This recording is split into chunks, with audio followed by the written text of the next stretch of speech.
Hello मेरे दोस्तों, कई सारे कपल्स बिना फाइनेंशियल प्लानिंग किए ही कुछ बड़े डिसीजंस ले लेते हैं अपने फैमिली के दबाव में आकर। बड़े डिसीजंस से मेरा मतलब है घर खरीद लेना। ठीक वैसी ही कहानी है इस कपल की। रघु एक सॉफ्टवेयर इंजीनियर है और उसकी एज है 34 इयर्स और उसकी वाइफ सारिका MNC में काम करती है और उसकी एज है 31 इयर्स। रघु की करंट सैलरी है 65,000 रुपीज और सारिका की 45,000 रुपीज पर मंथ और इनकी टोटल मंथली इनकम है 1,10,000 रुपीज। इन दोनों की शादी को 4 साल हो चुके हैं और अब इन दोनों के माता पिता की इच्छा है कि इन दोनों को लाइफ में सेटल हो जाना चाहिए। अब सेटल से मेरा मतलब है कि उन्हें अपना घर खरीदना चाहिए। एज घर खरीदना हम इंडियंस के हिसाब से ये इंडिकेट करता है कि हम लाइफ में सेटल हो चुके हैं, फिर चाहे उस घर को खरीदने के लिए हमें लोन ही क्यों ना लेना पड़े, राइट। अब जैसे हर कोई करता है, ठीक वैसे ही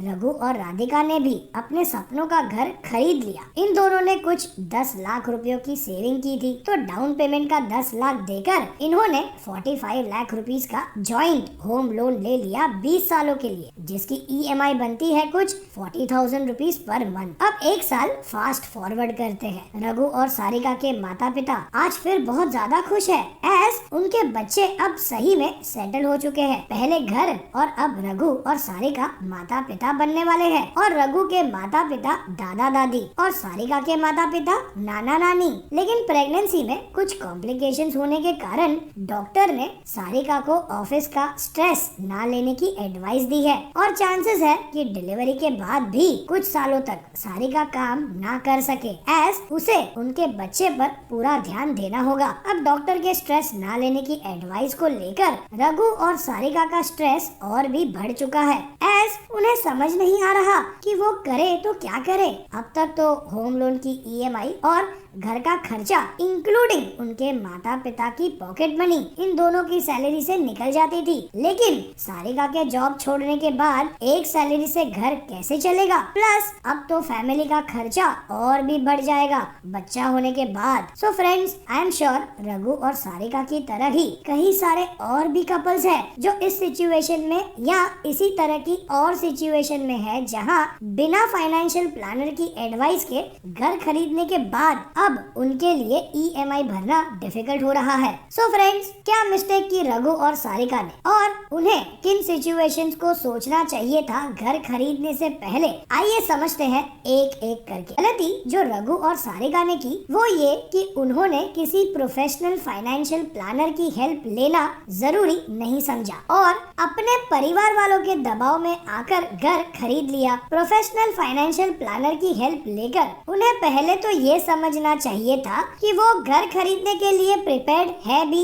या नहीं। क्या रघु और सारिका घर की EMI ही भरते रहेंगे तो उनके बाकी गोल्स जैसे बच्चे की हायर एजुकेशन, रिटायरमेंट और वेकेशंस का क्या होगा। और घर की EMI के अलावा बाकी बचे गोल्स के लिए उन्हें फ्यूचर में कितनी रकम चाहिए होगी। सारिका का फ्रस्ट्रेशन पहले ही बहुत बढ़ चुका था, एज बिना फाइनेंशियल प्लानिंग वाले होम लोन के कारण उनके खर्चे हैंड टू माउथ चलते हैं और उन्हें एक वेकेशन लेने के लिए भी 1000 बार सोचना पड़ता है। दूसरी तरफ रघु भी फ्रस्ट्रेटेड है, एज हर बार वो अपनी वाइफ सारिका को हर खर्चा करने के लिए मना नहीं कर सकता, जिनके कारण उनके हर आए दिन झगड़े होते हैं और अब तो रघु के क्रेडिट कार्ड पर भी बैलेंस चढ़ना शुरू हो चुका था थोड़ा थोड़ा करके। सारिका के प्रेग्नेंट होने की खुशी जितनी एज अ पेरेंट रघु और सारिका को होनी चाहिए उतनी उन्हें है नहीं, and all thanks to their unplanned finances।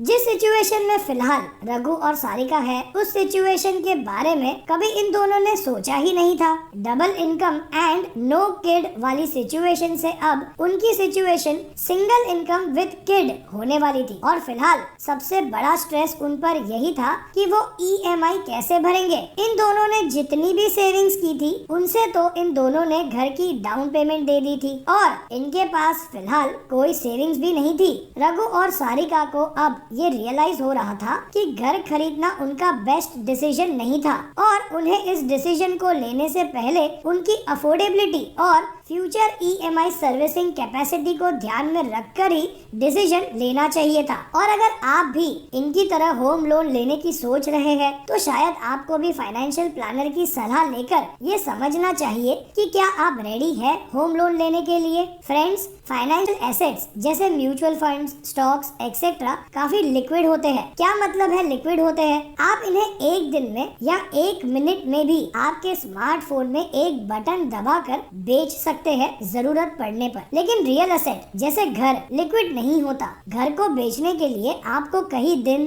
महीने या साल भी लग सकते हैं और घर बेचते समय कई सारे पॉइंट्स को भी कंसिडर करना पड़ता है। किसी भी अच्छे फाइनेंशियल प्लान की शुरुआत होती है अच्छे खासे इमरजेंसी फंड्स के होने से। सो दैट रघु और सारिका के लाइफ की तरह ही जब कोई अनफोर्सीन सिचुएशन आ जाए, जैसे जॉब छोड़ना पड़े किसी कारण से, तो 6 से 9 महीनों का इमरजेंसी फंड आपके पास होना जरूरी है। स्वीप इन एफडी, लिक्विड फंड और बैंक अकाउंट में। दूसरा पॉइंट जो आपको कंसिडर करना चाहिए वो है आपके शॉर्ट टर्म गोल्स और कैसे ये शॉर्ट टर्म गोल्स आपके होम लोन की ईएमआई को इम्पैक्ट कर सकते हैं। आपके शॉर्ट टर्म गोल्स के लिए आपके पास अच्छा खासा पैसा लिक्विड फंड्स में होना चाहिए। तो लोन लेने से पहले अगले 3 से 5 सालों में आपके हर उस गोल को कंसिडर कीजिए और लिखिए और समझिए कि कितना पैसा आपको चाहिए होगा उस गोल को अचीव करने के लिए। थर्ड पॉइंट, अपने आप से पूछिए कि क्या आप ये लोन अफोर्ड कर सकते हैं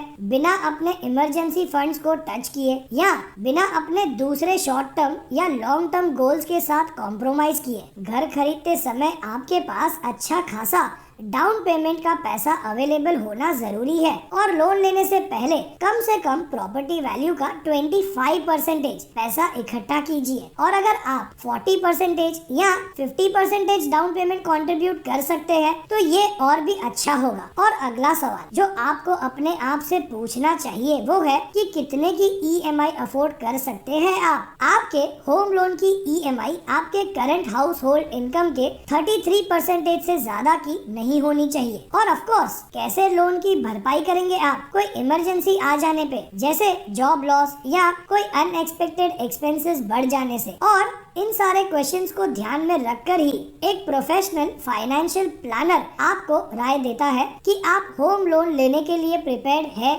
या नहीं, और है तो कितने अमाउंट का मैक्सिमम लोन लेना चाहिए आपको। रघु और सारिका ने अपने रीपेमेंट कैपेसिटी से ज्यादा की लोन तो ले ही ली थी, प्लस एक और मिस्टेक जो उन्होंने की थी वो थी कि बोनस मिलने पे इमरजेंसी फंड्स के लिए पैसे जोड़ने की जगह वो लोन के अगेंस्ट उस अमाउंट को प्रीपे करते थे, जिसके कारण उनके पास फिलहाल कोई लिक्विड फंड भी अवेलेबल नहीं था। फोर्थ पॉइंट, रघु फिलहाल हैदराबाद में रहता है लेकिन उसे बैंगलोर के एक बेटर कंपनी में काम करने की अपॉर्चुनिटी मिल रही है और बैंगलोर शिफ्ट होने पर रघु और सारिका को खुद रेंट पर रहना पड़ेगा और हैदराबाद वाले घर की ईएमआई भी भरनी पड़ेगी। एस उनके साथ रघु के माता पिता भी रहते हैं और उम्र होने के कारण रघु के माता पिता रघु के साथ बैंगलोर शिफ्ट नहीं होना चाहते। अब अगर हैदराबाद वाला घर रघु रेंट पर दे भी देता है तब भी उसे सोसाइटी मेंटेनेंस कॉस्ट तो देना ही होगा और उसे रेंट उसकी ईएमआई से कम ही मिलेगा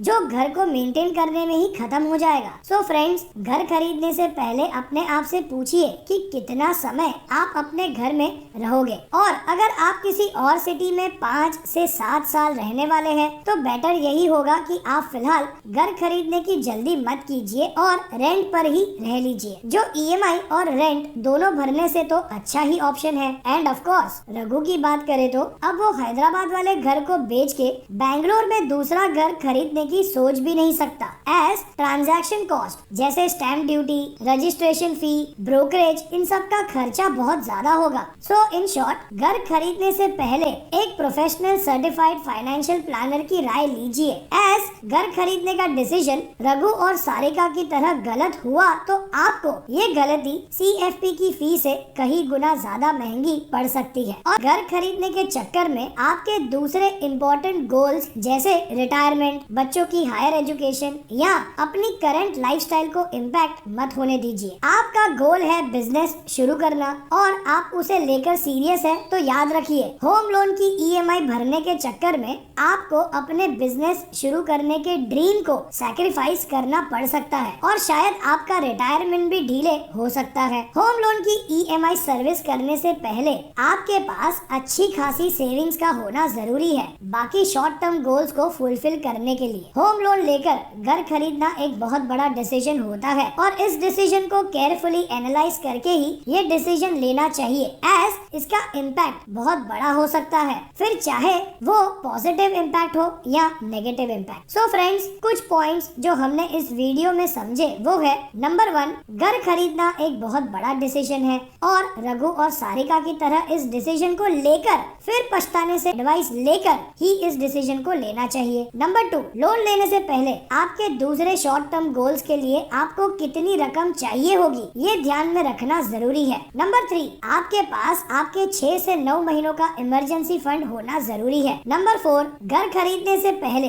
ये पता कर लीजिए कि आप उस घर में रहेंगे या नहीं और होम लोन की ईएमआई आपके टोटल मंथली इनकम के 33% से ज्यादा की नहीं होनी चाहिए। नंबर 5, घर आपका सबसे बड़ा इन्वेस्टमेंट हो सकता है, लेकिन जरूरी नहीं है कि ये सबसे बेस्ट इन्वेस्टमेंट भी हो और घर खरीदने के चक्कर में आपके दूसरे इम्पोर्टेंट गोल्स जैसे रिटायरमेंट और बच्चों की पढ़ाई को कॉम्प्रोमाइज मत कीजिए। सो फ्रेंड्स, उम्मीद करता हूँ कि आप इस वीडियो से कुछ सीखे जरूर, और ऐसा है तो इस वीडियो को लाइक और शेयर जरूर कीजिए अपने फ्रेंड्स और फैमिली के साथ। अपना पर्सनल फाइनेंशियल प्लान बनवाकर समझना चाहते हैं कि कैसे आप अपने पर्सनल फाइनेंशियल गोल्स अचीव कर सकते, तो व्हाट्सएप कीजिए इस नंबर पे। कुछ सीखने मिला हो तो इस वीडियो को लाइक कीजिए और शेयर कीजिए अपने फ्रेंड्स के साथ, और फॉलो कीजिए हमें इंस्टाग्राम और फेसबुक पर।